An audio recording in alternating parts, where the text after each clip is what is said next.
Chapter 5. The Goddess's Prank.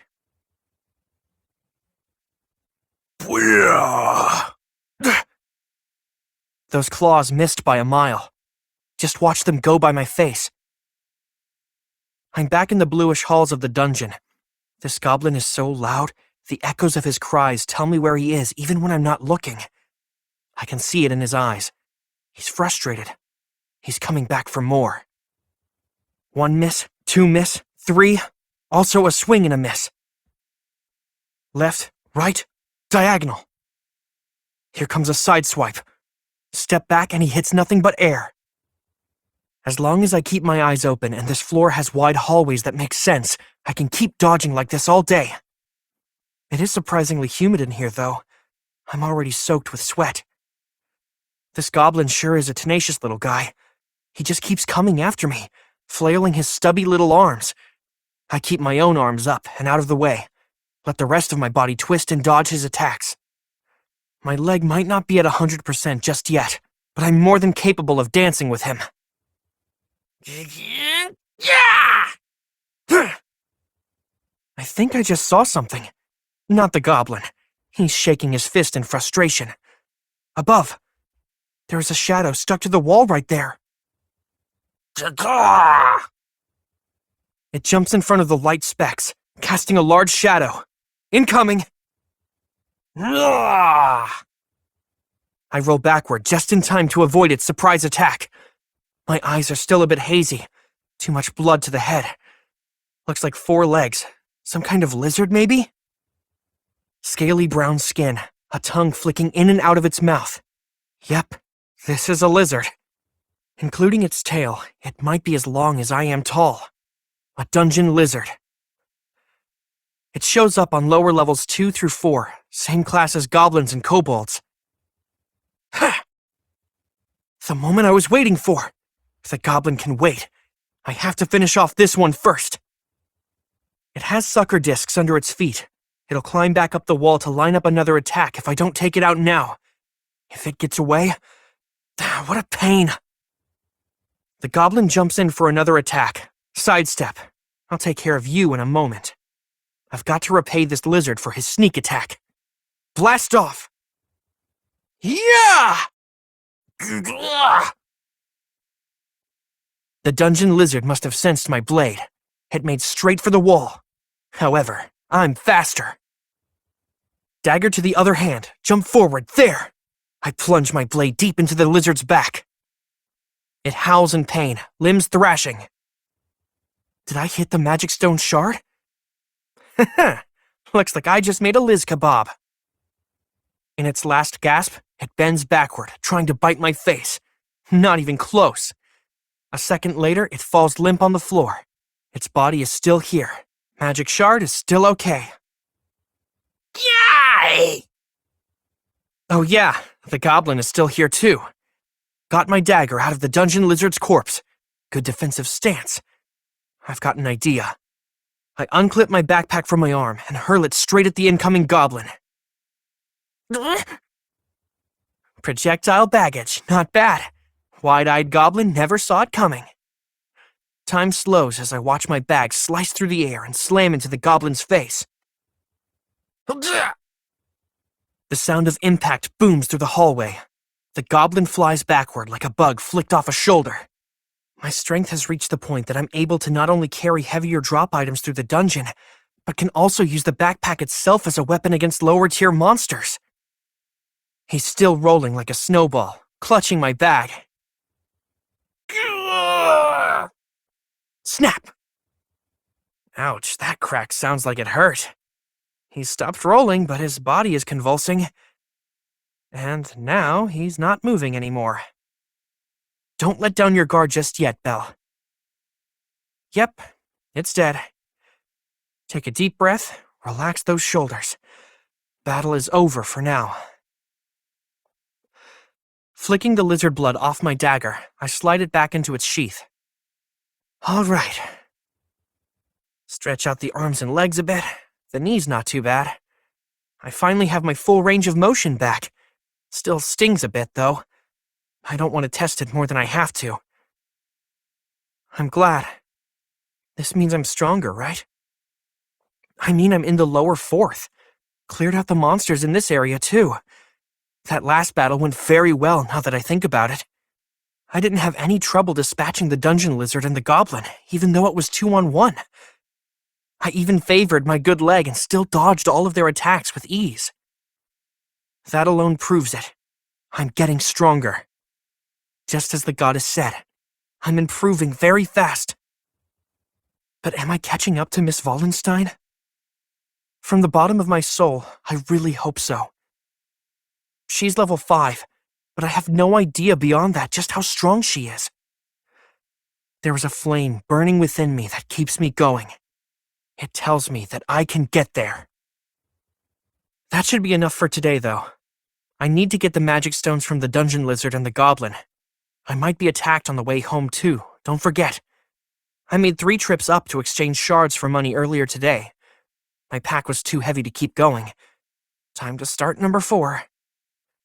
The path from lower level 4 to lower level 1 has been ingrained in my memory. Lots of twists, turns, and 3 stairwells sit between the dungeon entrance and me.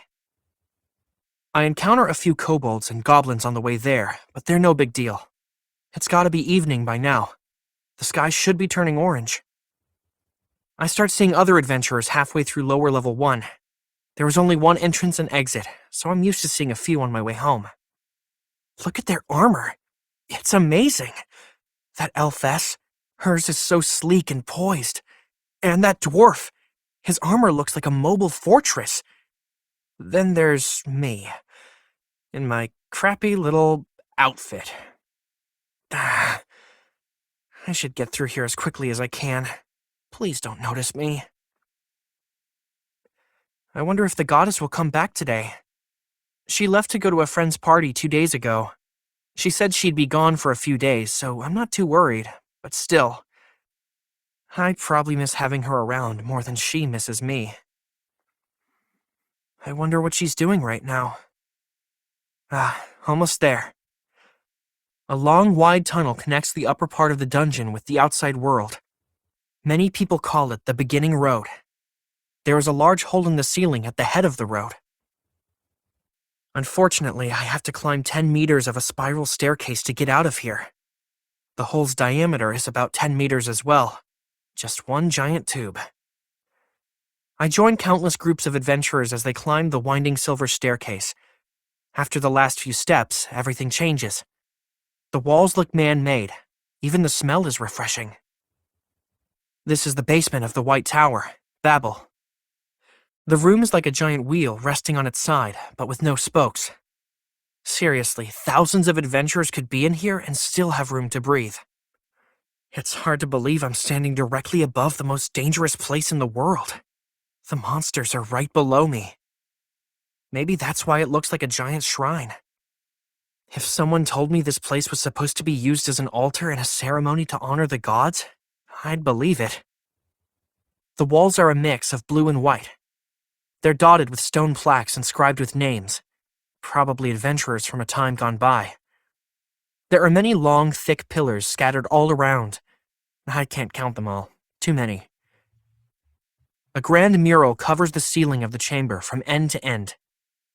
It is the most subtle and soothing picture of the sky I have ever seen. I'm perfectly safe from this point on. I can feel adrenaline leaving my body. Unfortunately, it was keeping the pain from my injuries at bay. Gonna be sore tonight. Huh? What's that? All the adventurers and supporters are clearing a path. What's behind them? Isn't that a cargo box? It's very large. Several people could fit inside. It's on wheels with a long handle wrapping around the front. There's another one. A whole row of them. Aren't they used when groups go on expeditions to the lower floors? I suppose they would be handy to carry food and supplies. It takes a long time to come back up. Did that one just move? I heard it. The adrenaline's coming back.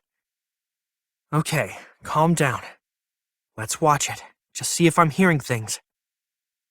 It moved again. Something inside is alive and trying to get out. Should I go take a peek? Wait, what if... The cargo box looks more like a cage. Now, why would there be a moving cage?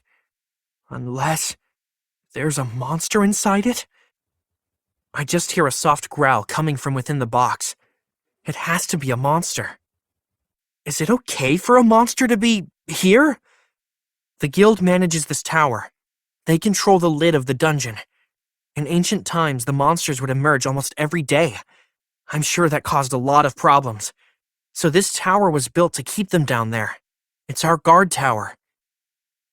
Nowadays, adventurers have fauna, so we go and hunt them. On the other hand, they can still come at us in waves. I've heard that the guild is very strict about the tower, their base. They do many things to keep us safe. So they would never allow anyone to bring a monster out of the dungeon. Monsters should not be in here, ever. Here comes another cargo box, coming up the spiral stairs. This is insane. What do I do? What do we do? They doing that again this year? Monsterphilia, yep. Is there a point to it? I'm surprised people haven't gotten bored. Yearly freak show. Pointless. Ganesha Familia puts a lot into it. Even the guild goes along with this, every single year. Sounds just like Ganesha, doesn't it? All these voices in the crowd. They're not frightened. They're bored? Monsterphilia. So the monsters that are being pulled up here one after another have something to do with this fair? All of the people pulling the cargo boxes are wearing an emblem with an elephant's head. Looks like I'm not the only one interested. Everyone's eyes are on them. Wait a minute. Isn't that Aina? Mid-length brown hair, pointy ears.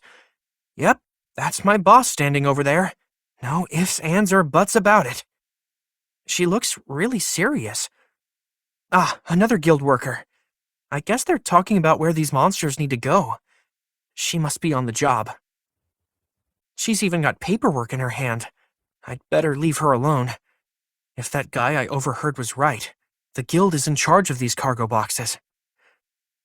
The fact that guild workers like Aina are here proves that something is going on, but it's under control.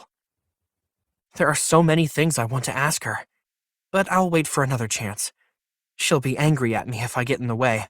Don't really want to ask anyone else around here, though. They'll just laugh at me for not knowing. I should just go. I can get answers later. Besides, I probably smell horrible. My clothes are still soaked with sweat. With one last glance in Aina's direction, I go up the stair and to the showers. Thank you for your hard work today. A guild receptionist saw me off as I left. After my shower, I made the trip to guild headquarters to exchange my magic stones and drop items for money. I knew Aina wasn't there, so I got in and out as fast as I could. The sun is already going down. Golds and reds fill the evening sky. From the front, headquarters really looks a lot like the basement of Babel Tower, now that I think about it. One step out the door and the noise of Main Street is already surrounding me. Going around the monument on the front lawn, I pass through the front gate and into the throng of people already outside. There's a good mix of races out on Main Street tonight. Actually, there are 8 main streets in Arario. Every one of them starts at Babel and stretches all the way out to the city wall. I like to think of the city as a big cake with 8 slices. Each main street is named for the direction it goes from Babel Tower, like North Main or Southeast Main. The goddess and I live under a church between Northwest Main and West Main. The benevolent mistress, where Seer works, is located on West Main. The guild headquarters is here too, so most people on this street are adventurers. Adventurers and their supporters need the guild for many things like paperwork, the exchange, etc. I'm in here a few times a day. Everyone else at least once a day, I'm sure. Out of all the main streets, West Main has by far the most adventurers. Therefore, there's a lot of competition for shops and bars to get a spot on this street. Adventurers need supplies and a good place to relax, and they have money. This street is lined with weapon shops, armor shops, item stores, and lots of bars. The places off of Main Street are a little shady, but you never know what you'll find in one of them. There are a few hotels here and there as well. Adventurers are going in and out of shops all over the place. I've got some time to kill. Let's see what's around. The goddess isn't home, so no rush. Oh, if it isn't Belle. Ah, it's nice to see you again. A person walking toward me on the stone road called out. Tall, with a strong chin and a high nose, the young man has the look of royalty. His presence feels different from a human or demi-human, even in a plain gray robe. His absolute perfection sets him apart from everyone else on the street. Anyone can tell immediately he's a god. He's the only god I know personally, other than Hestia, of course. His name is Miok. I'd better bow and say hello properly. Hello, Miok. Are you out shopping? Yeah, just picking up a few things for dinner myself today. What are you up to? I'm just looking around. I don't have any money, so I'm window shopping. I can relate. Everyone in a small familia has to work hard, even the god. He smiles at me from above two large paper bags, one in each hand. His smile is very soothing. He's an all-around cheerful god. Add in his ocean blue hair, and he's an attractive man. I have to admit it. The gods all look different. Some very young, while some look almost middle-aged. But one thing they all have in common is an absolutely perfect face. A lot of us are jealous of them because of it, including me, just a little. His wide smile is infectious, just like Hestia's. Wait, maybe he knows something about her. Can I ask you a question, Miok? Do you know where Hestia is right now? She went to a friend's party 2 days ago, and she still hasn't come home. Hestia? No, I'm sorry. I haven't seen her either. I don't think I can be of much help. It's okay. Please, don't worry about it. A god apologized? To me? And he lowered his head. No. Head down now. 2 days ago. That's most likely Ganesha's celebration. Unfortunately, I couldn't attend the event myself. If I had, I might have more to tell. Miok, were you not invited to attend? No. I got an invitation, but my familia is struggling for money at the moment. I can't leave them at this stressful time. It wouldn't be right. I was hard at work creating a new compound. No time to go to a drinking party anyway. I'll be frank when I say that his familia is a lot like mine, struggling to make ends meet. That's half the reason I know Miok. We are both in bottom-of-the-barrel familias. Belle, I'd like you to have these. It's a sample of what I was working on the other night. Are you sure? Transferring both bags to one arm, he casually reaches into the fold of his robe and takes out 2 small test tubes filled with a dark blue liquid and hands them to me like it was nothing. I take them almost as a reflex. The syrupy potion slowly swishes around in the vial. Looks like deep ocean molasses. Miok, are you sure this is okay? What's wrong with giving a neighbor a cup of sugar? It's no problem. He ignores my bewilderment and lets out a hearty laugh. He pats my shoulder with his free hand and steps to the side. Well, I hope to be seeing you at my familia's shop again real soon, Belle. He waves one more time before turning around and continuing on his way. Did that really just happen? I'm so happy. There he goes into the crowd. I bow one more time as a send-off. These potions recover physical strength. I'm sure they'll come in handy. Now, where to put them? My leg holster would be good. There we go. Miok's familia makes items like this. Their store is very small, but they are a very specialized group. I don't know too much about what goes on behind the scenes, but I know that each familia in this business has its own recipe. They constantly look for new ways to get an edge on the competition. I like Miok Familia's potions. I go there when I have enough money to pick one up. His familia is a good example. But there are many familias doing the same thing with other items and weapons. Some familias produce items, and some are filled with smiths who make armor and weapons. I even heard about one that brings in fresh fish from the ocean. At first, I thought that familias were just groups of adventurers, but that's not always the case. Gods need to make a living. How they do it is completely up to them. The god chooses exactly what their familia is going to do. That decision, in turn, affects the market they go into. Gekai's food is so delicious, so I'll open a restaurant. Kind of like that. They could even start their own country. They can do almost anything. But competition among members within a familia and from other familias is also very strong. Fights tend to break out. Without some strong adventurers to keep the peace, a familia can fall apart. It might not even get off the ground. Familias need strong leaders, and adventurers fill that role pretty well. Becoming an adventurer was perfect for me because it's a good way to make money. Okay, I had a few more romantic reasons for wanting to be one too, but I'm not trained to do anything else. Here I am, walking to the left down Main Street, thinking about how I'd look working in one of these shops. Don't think so. Getting close to the good weapon shop now. There are some really strong-looking adventurers around today. There it is. The weapons shop in front of me is twice the size of its neighbors. Not only that, it's painted to look like an inferno. It's impossible to miss this place. There's a strange-looking sign above some really thick doors. I can't read those characters, but I know their meaning. It's the logo used by a world-famous familia of smiths. I don't think anyone's watching me. Let's have a look-see at their display window. One sheet of clear glass is between me and all sorts of sharp, shiny objects. Oh yeah, they make weapons. Good ones. That one's got an emerald green blade. Those twin swords look awesome. The reach on that buster sword, it's huge. There's even a rapier inlaid with gold plating. Oh, there it is. This display is genius. The tip of the dagger's white blade is thrust into the center of a treasure chest-like box. Magic stone lamps light it up from the top down.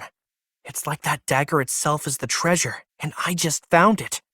Its finely honed edge looks just as potent as the claw it was forged from. Not only is the blade a thing of beauty, it's just as powerful as the longer blades on display. That's a lot of zeros on the price tag. I would look so awesome with this. Kind of sad to admit, but I've been coming by this window on my way home for a while now, just to look at this work of art. It's a top-class weapon used by the average adventurer. I know, I'm a dirt-poor adventurer using a weapon purchased with money borrowed from the guild, but I want to touch that one. Just once. Just to see how it feels. I want it bad. I'm sure other adventurers would laugh and say, yeah, in your dreams, if I told them I want this dagger. If I keep trying to catch up to Miss Wallenstein, maybe the day I can hold this amazing weapon will come. With that dagger in my hand, I'd be unstoppable. Slash this way, cut that way, monsters dropping like flies. I've been staring into the glass for so long, I'm surprised it hasn't started melting. How long do you plan on doing that?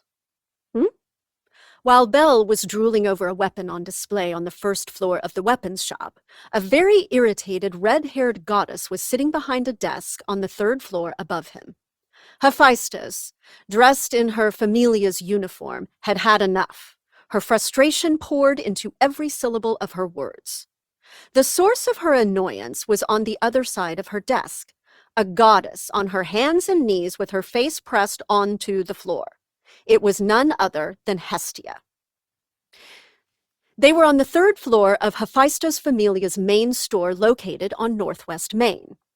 The store was the base of operations for her Familia's world-famous brand.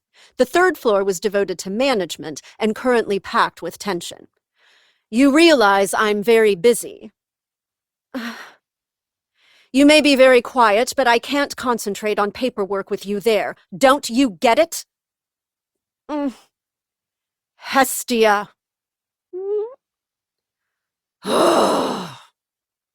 Hephaestus could only sigh at the lump of a goddess on the floor, at her friend who had not moved from that position for an entire day.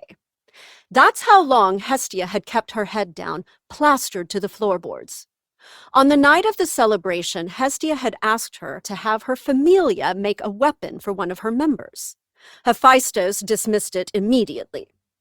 Even though she didn't brag about it, the smiths of Hephaestus' familia were known as the best in the business. She had a reputation to uphold. Run-of-the-mill adventurers and familias didn't have the resources to buy her weapons. To have her smiths make a weapon just for a friend was out of the question. To request her smith's sweat and blood to produce anything under those terms would be an abuse of power, completely taboo. Hephaestus had told Hestia many times, and as directly as possible, to come back with some money if she wanted to make a custom order. However, Hestia hadn't given up and kept on asking. Every time she asked, her head bowed lower and lower. She'd been persistent since the start of the celebration, and Hephaestus was at her limit. Hestia showed no signs of giving up or even raising her head. Hephaestus had told her to do whatever she wanted and gone back to her familia's home base. She'd been planning to ignore Hestia until she gave up. Hestia was bound to get hungry and go home at some point. That was 2 days ago. Hestia was still pleading. Why is she doing this? Hephaestus looked down on her with a questioning eye. She couldn't understand what drove Hestia to keep that pose, even while Hephaestus was trying to sleep. It was quite a shock when she woke up. She nearly fell out of her bed. She'd asked for many things before, but something was different this time.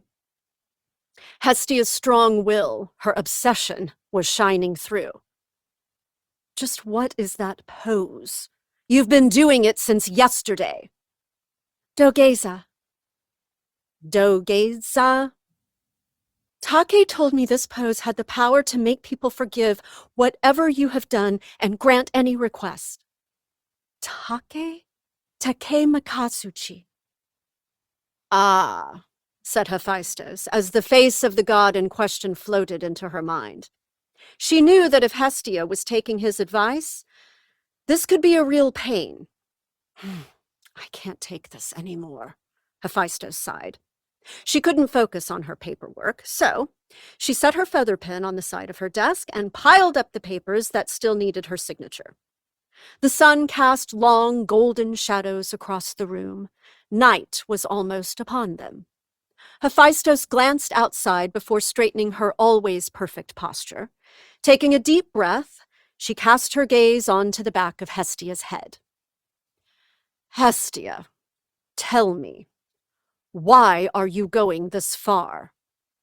Her finger lightly scratched her eye patch as she posed her question. Because I want to help him. Hestia didn't look up, only raised her voice loud enough to be clearly understood. He's changing, and quickly. Bel, has a goal, and he's chosen the hardest path to follow. It's a dangerous path. That's why I want to help. I want to give him the strength he needs, a weapon that will clear a path for him. Hestia kept talking with her face to the floor, never looking up. A god asking another god for help. Hestia had to reveal her true intentions. It was impossible to hide anything from a god. She bared her entire being in an attempt to persuade Hephaestus to change her mind. He is always helping me. I feel like I'm living off of his hard work. I'm his goddess, but I haven't done anything godlike for him. Hestia's whole body tensed as she squeezed out her next words.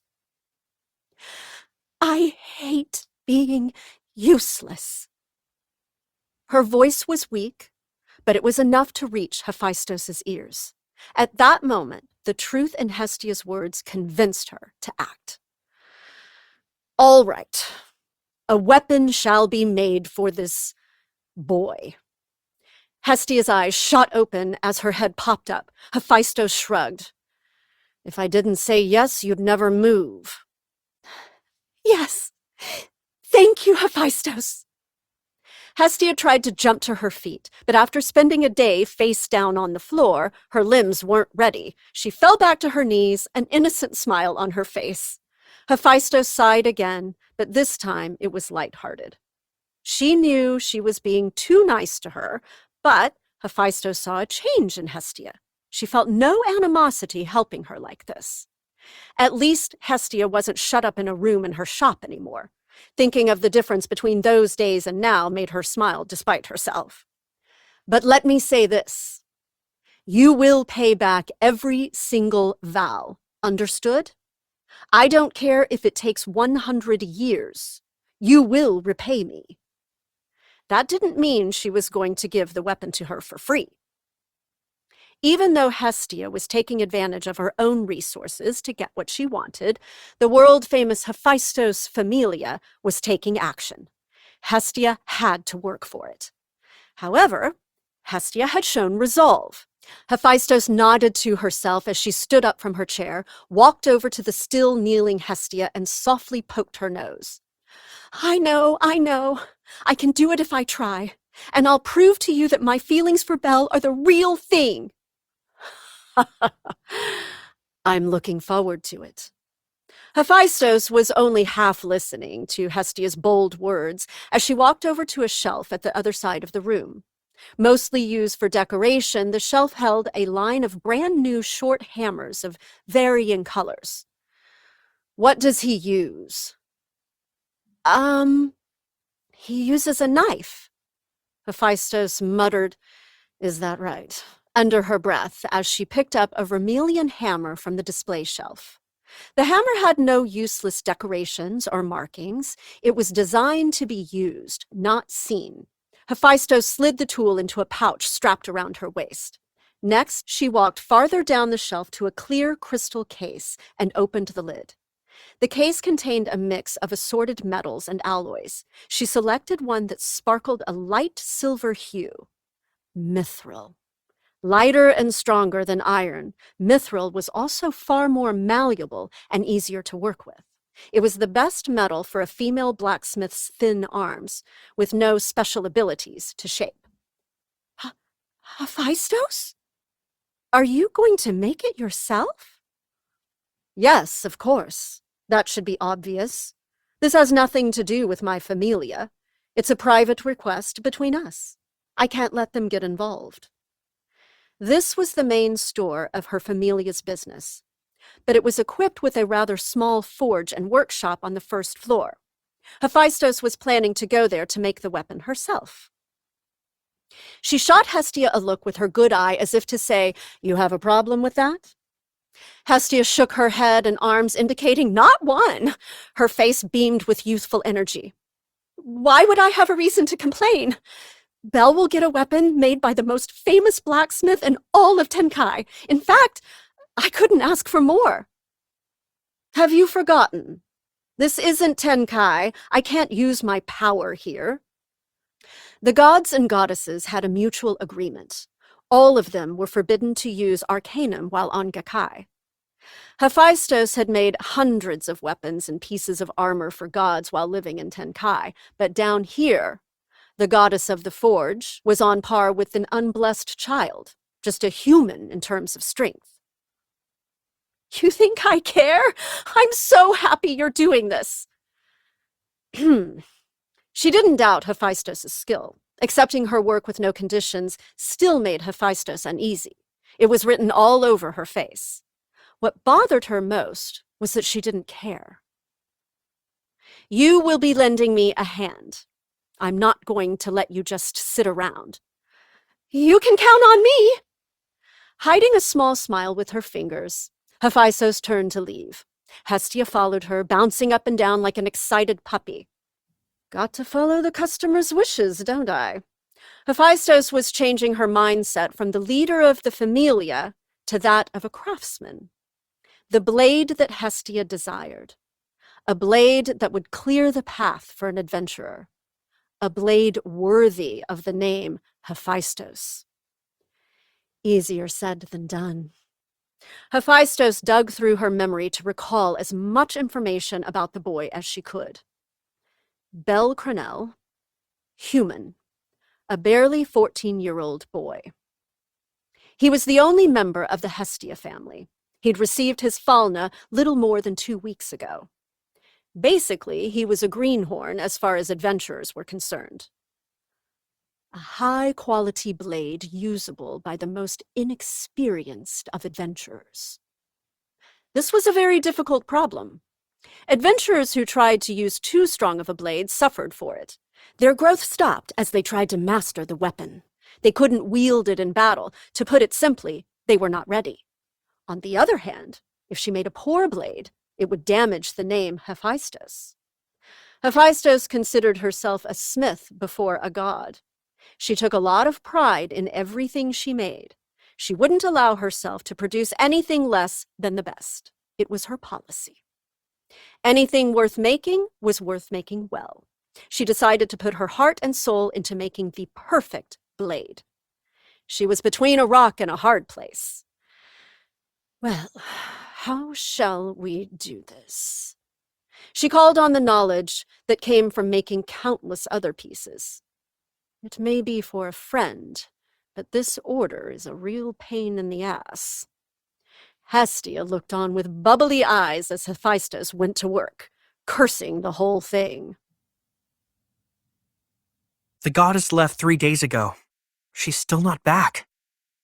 I felt a little lonely eating breakfast in an empty room this morning. Going back to the dungeon again today.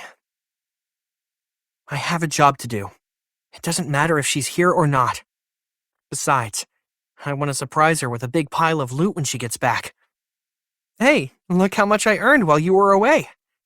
I can see her face now. Got to get the loot first, though. Quick check in the mirror. Everything looks in order. My leg holster has the 2 potions I got last night. My dagger is strapped to my lower back. Slip the backpack on over my armor, and I'm ready. Come on, Belle. You can do this. I'm heading out. There's no one to hear me, but I feel like I should say goodbye anyway. Here I go. My leg's back to normal. Today's the day I go back to the lower 5th. A few days ago, I got carried away and went down there. It didn't turn out so well.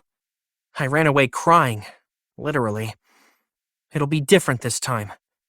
I don't know exactly how much, but my status is much higher now.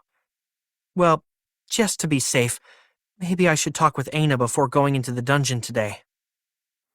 Before I know it, I've climbed out of the hidden room under the church and walked my usual path through the ruins. I love how morning feels, so fresh and ready. Already on West Main. Time is flying this morning. Should loosen up a bit before getting to the dungeon. A morning jog sounds good. This morning looks a lot like the morning I met Seer. The sun is in the same place. People are going about their business. I can run faster than this. Speed up, man, speed up. Yep, there are the same 2 animal people talking on the corner. Someone's setting up the terrace. The girl who was in the 2nd floor window of that shop isn't here today, though. Oi! Wait up now, Whitehead Kid! Whitehead Kid? I haven't heard kids since... Where did that voice come from? Isn't that the benevolent mistress? And that's the cat girl waitress, running over, her thin tail swishing, waving her arms like a maniac. Behind her, isn't that the elfess who works there too? I remember the voice that called me kid all too well. It was that or Tomato Boy, and other things I'd rather not think about. Is she really talking to me? I returned Seer's basket on my way home last night. I point at myself and mouth, me? The cat girl is still coming this way at full speed, nodding. Good morning, Nya. Sorry to call you out like that, Nya. Morning. Can I help you? She's bowing to me. Okay, I can do that too. That's a very rehearsed bow. Must be for work. She's about to say something. Got a favor to ask you. Here, Nya. Hmm? Seer is your friend, Whitehead Kid. so I want you to give this to her, Nya. It's a cloth coin purse with a metal clasp. I've seen this style before. It's popular. There's an unfamiliar emblem engraved on the clasp, and I can tell right away it was made by one of the familias. The purse itself is purple, kind of cute and girly. Yeah, it's cute and all, but I don't understand. Give this to Seer? What's going on? Anya, you're not being clear. Mr. Cornell is confused. Ah, the elfess.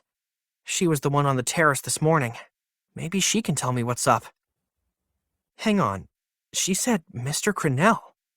She remembered me. Me? Liu, you're stupid. Seer forgot her wallet playing hooky to go to Monsterphilia, Nya. She needs it, so I'm asking him to take it to her. You knew that, right, Whitehead Kid? That is how it is. I apologize for the confusion. No, I got it now. That's what's going on. The elfess, named Liu, ignores her co-worker's pouting face and gives me a short, repentant bow. I lower my head, too. She sorted it all out for me. The cat girl looks dejected, like she was left out in the cold. Her tail hangs limp, and she looks at the ground. I hear a small, come from her nose. Is she angry at me? Please, pay her no mind. Are you sure it's okay to accept our request? Anya, the other employees, and I are too busy preparing to go after Seer ourselves. I know we are interrupting your plans for today. It's not that big of a deal. But is it true Seer is skipping out on work? Anya did not choose her words well. Seer is not playing hooky. Her situation is different because she doesn't reside at our establishment like we do. I knew Seer wouldn't skip work. She seemed to really enjoy it. Sounds like she has a day off or something. She doesn't live at the bar, which means that she doesn't need to work every day like these two. I bet that dwarfess Mamma Mia had to give permission, though. So she's bound to have a day off here and there, right? And it sounds like she went to some kind of festival. Monsterphilia? Yes, she went to see the opening events today. I heard those words in the basement of Babel Tower. Do you not know? All residents of Auraria know about this event. Actually, I haven't lived here very long. Could you tell me about it? Yay! Me will tell you about it, Nya. As soon as I asked, the cat girl suddenly jumped in between us. She looked so depressed 2 seconds ago. Where did this energy come from? She's talking really fast, too.